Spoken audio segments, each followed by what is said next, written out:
So I'm going to tell you a bit of a story, and November 11th is a bit of a significant date for me.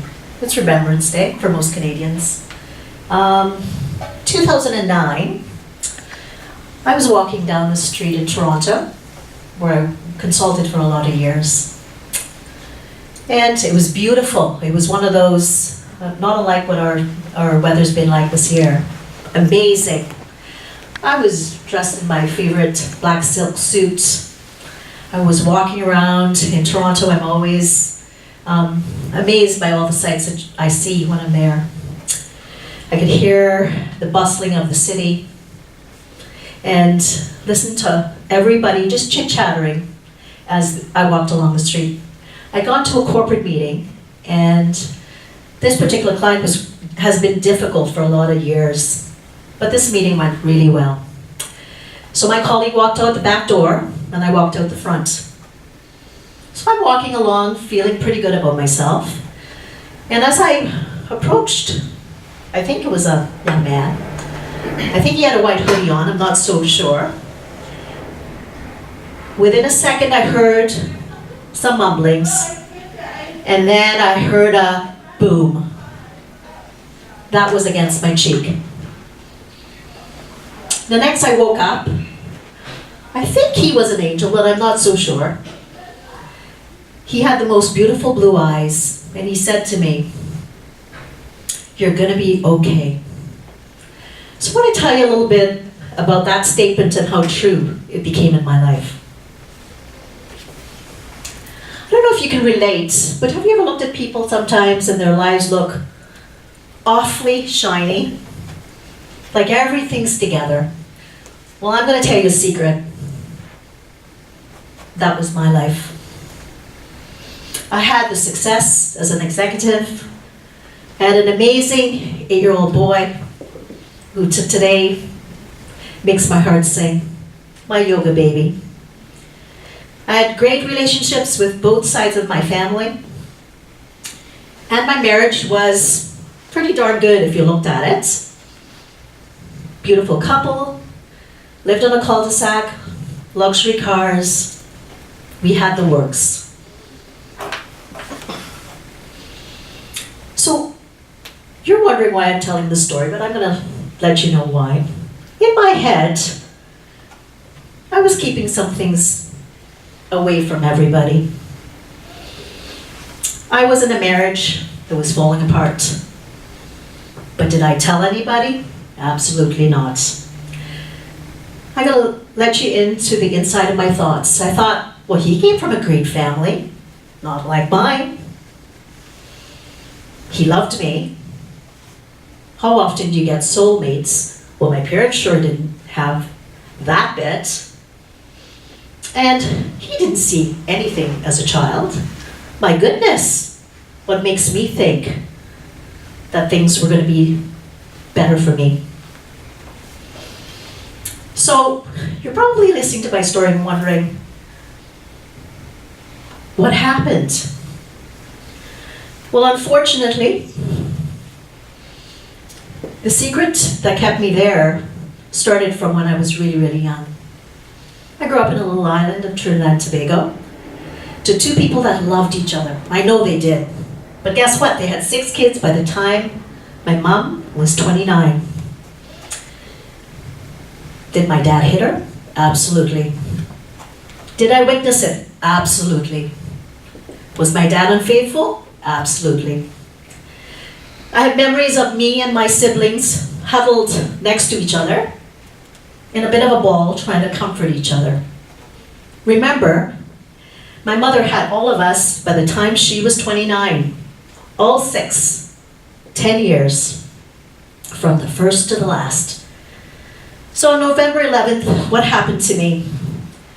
Well, that authentic little child, that child part, inner child, whatever you want to call her, she woke up.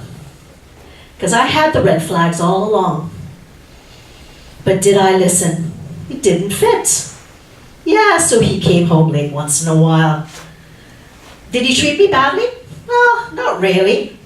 How many people in this room have been married for more than 15 years? And sometimes you think, nah, I don't know if I like my spouse. I love them or her, but I don't know if I like them today. So those thoughts ran through my mind. So that particular day, on November 11th, something massive happened in me. That child part finally allowed the thoughts and the feelings to collide and stay and feel. I did not shut down for the first time since I was probably 7 years old.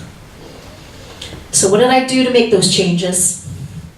I finally applied what I did in every other part of my life. I slowed down. I listened to some of the basic values and beliefs that I had learned even though my family was dysfunctional. They loved me and they believed in family. I decided to leave my marriage. I fed my psyche by saying all the gentle, kind things that I needed to hear all along when I didn't feel safe and secure as a child. I needed to be the role model for my son that I taught my clients.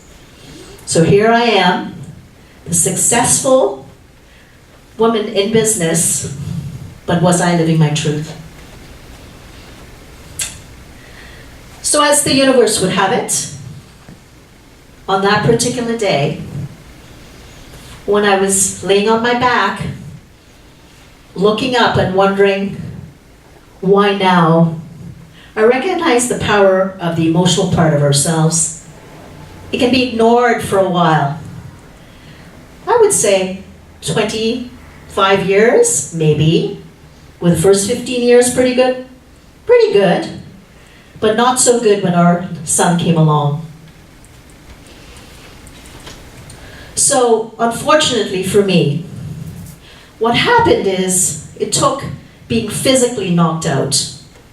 And today, as a trauma therapist, when I share this story with my colleagues, they laugh. They go, "Are you kidding me, Roxanne? You've been on trauma teams. You've driven a police car, and you get knocked out? Are you sure you're not telling us a tale?" But it's not a tale.